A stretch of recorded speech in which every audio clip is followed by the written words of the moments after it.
حضرت سیدنا زید بن اسلم رضی اللہ تعالیٰ عنہ فرماتے ہیں، میرے والد نے بتایا کہ ایک مرتبہ حضرت عمر بن خطاب رضی اللہ تعالیٰ عنہ لوگوں کے درمیان جلوہ فرما تھے کہ اچانک ہمارے قریب سے ایک شخص گزرا جس نے اپنے بچے کو کندھے پر بٹھا رکھا تھا۔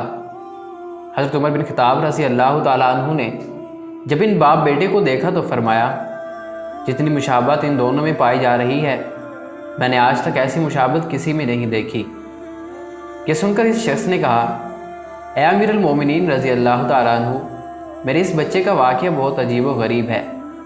اس کی ماں کے فوت ہونے کے بعد اس کی ولادت ہوئی ہے۔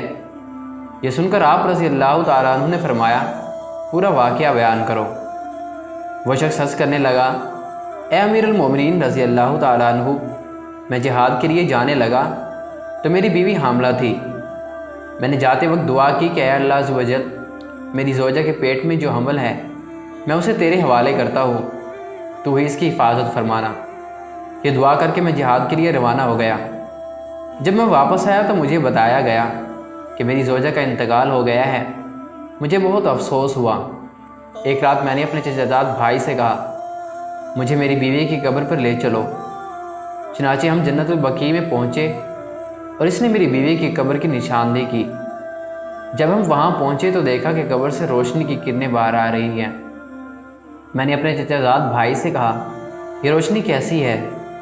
اس نے جواب دیا، اس قبر سے ہر رات اسی طرح روشنی ظاہر ہوتی ہے، نہ جانے اس میں کیا راز ہے۔ جب میں نے یہ سنا تو ارادہ کیا میں ضرور اس قبر کو کھود کر دیکھوں گا۔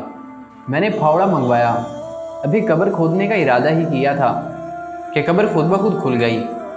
جب میں نے اس میں جھانکا تو اللہ عز و جل کی قدرت کا کرشمہ نظر آیا کہ یہ میرا بچہ اپنی ماں کی گود میں بیٹھا کھیل رہا تھا۔ جب میں قبر میں اترا تو غیب سے آواز آئی، تو نے جو امانت اللہ عز و جل کے پاس رکھی تھی وہ تجھے واپس کی جاتی ہے، جا اپنے بچے کو لے جا۔ اگر تو اس کی ماں کو بھی اللہ عز و جل کے سپرد کر جاتا تو اسے بھی صحیح سلامت پاتا۔ بس میں نے اپنے بچے کو اٹھایا اور قبر سے باہر نکل آیا۔ جیسے ہی میں قبر سے باہر نکلا قبر پہلے کی طرح بند ہو گئی۔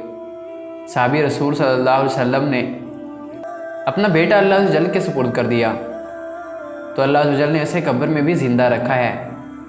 اللہ عز و جل ہم بھی اپنا ایمان تیرے سپرد کرتے ہیں، تو ہمارے ایمان کی حفاظت فرمانا، آمین۔